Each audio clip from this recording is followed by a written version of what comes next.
Hey, sports fans, Larry Eater, Run Blog Run. I'm sitting in my dad's farmer office in San Jose, California, looking at his collection of Coke bottles from the Atlanta 1996 Olympics and his Super Bowl II that he got from somebody from Riddell, I guess. Anyway, today we're going to talk about Caster Semenya.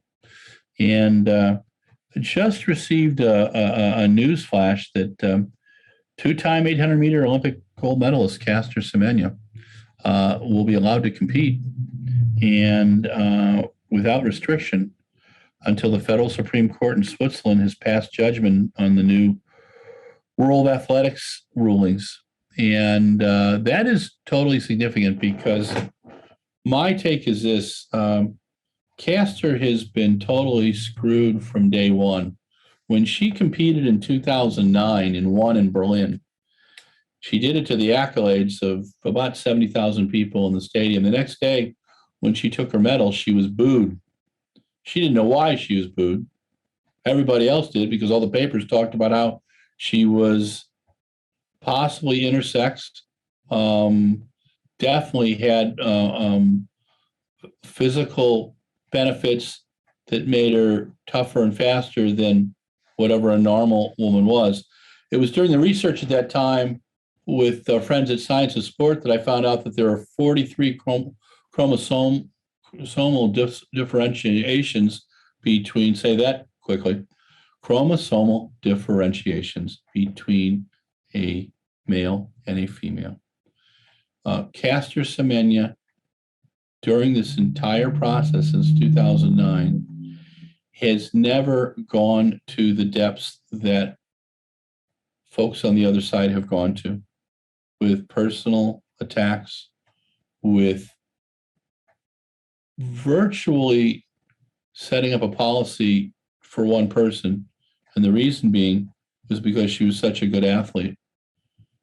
The sad thing is because the federations, because the Global Federation hasn't been allowed or hasn't been able to or just won't take a look at what the situation really is, because it's very complicated. They have now opened themselves up to a whole new can of worms. The Caster Semenya is going to be able to compete for the end of her career. That would be lovely. I thought she should have been grandfathered or grandmothered in a couple of years ago. There were years where she took the medication to lower her testosterone, and it made her depressed and suicidal. And she was running 205. She stopped taking it, got down to 202, got back in shape, and started running incredibly well. Could she have done like Francine Niyonsamba? Well, she tried to run the 5,000. I just don't think that's her bailiwick. I think she's a fast athlete. And I also think that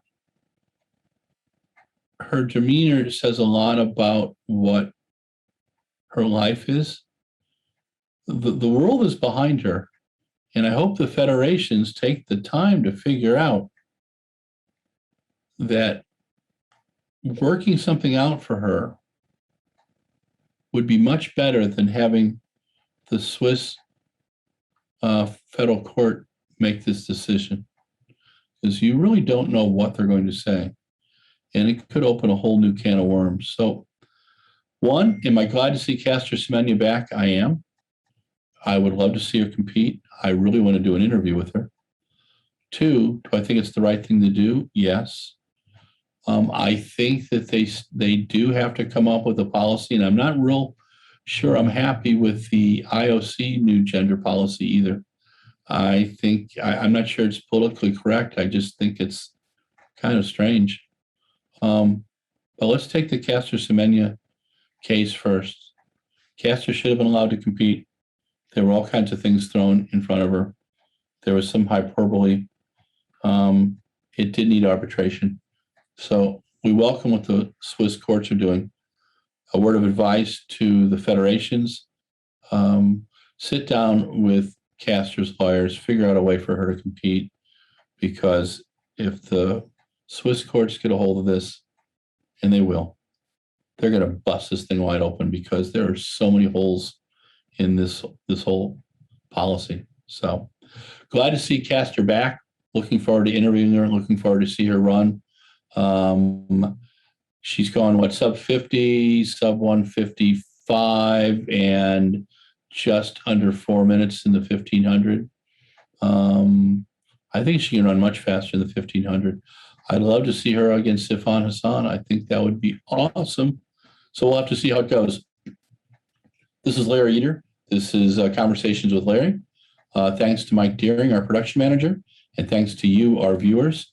If you've got ideas for me to spout off on, email me at runblogrun@gmail.com. Stay safe.